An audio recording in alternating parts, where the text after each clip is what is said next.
anxiety hitting the real estate market. Desperation is at an all-time high. Housing crash.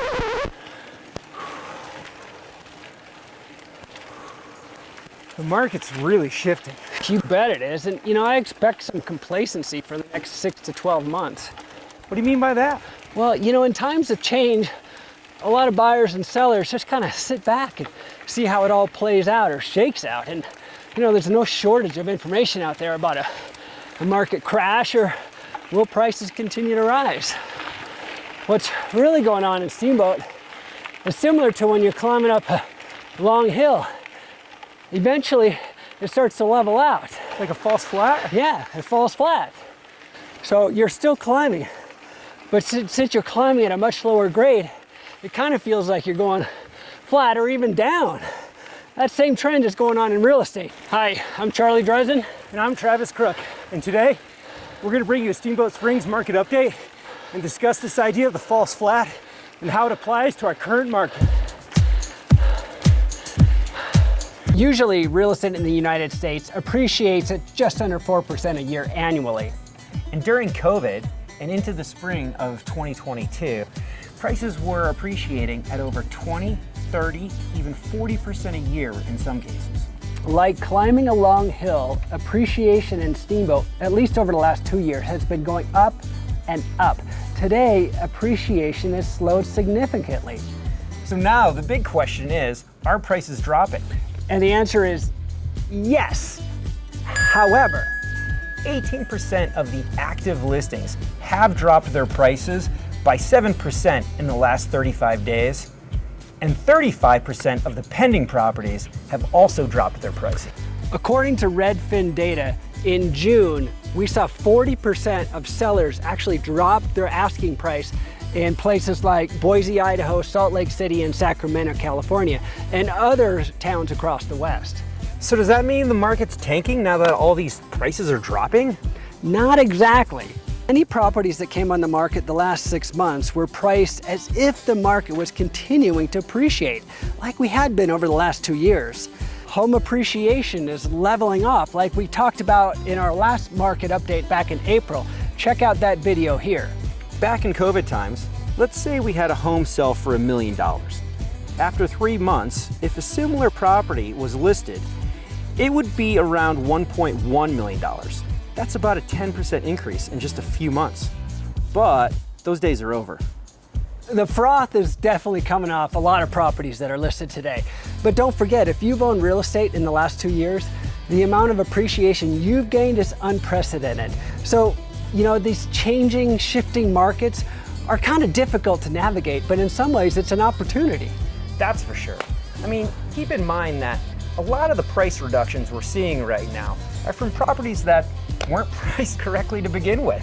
So once they do reduce their price to be a little bit more in line with the last sale, those homes will most likely sell. It's just going to take a little bit longer. We're still seeing well-priced properties sell pretty quickly as long as they're priced fairly, in accordance to the last sale, not with appreciation added. Now, days on the market is increasing, but that's good for buyers. It allows buyers to kind of process the situation. We're kind of headed back into a normal market where it's going to take a few months to sell a house instead of a few days. Demand has gone down and days in market are going up, but it's still a seller's market with roughly 2 or 3 months of inventory, depending on the market segment that you're looking at here in Steamboat. As you see, inventory is rising all across America. But if you compare today's inventory to 2017, 2018, or 2019, available inventory is still very low. Very low. Housing production, or new homes being built, is probably the root cause of this.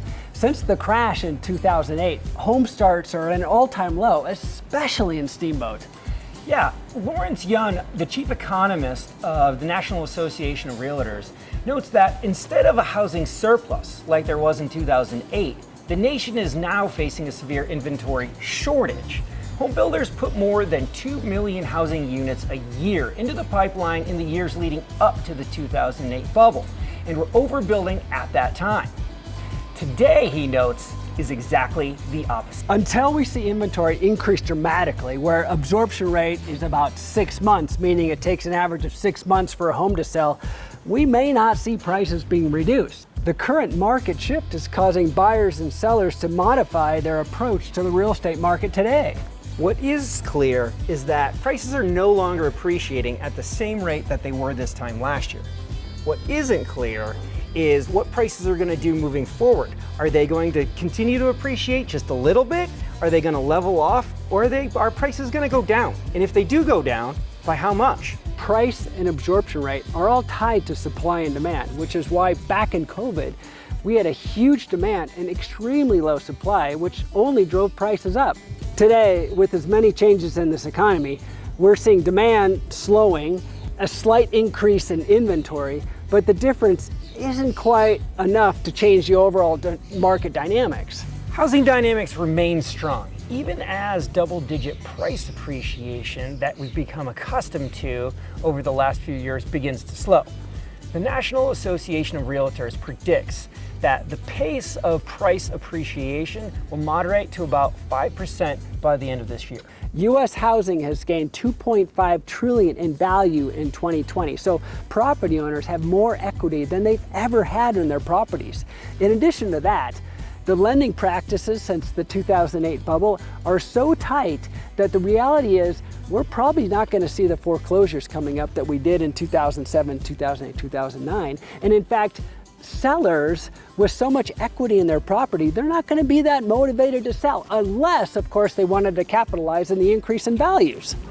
Yeah, at the end of the day, this false flat will afford buyers and sellers more time to examine their individual situation and dig a little deeper into their own personal motivations.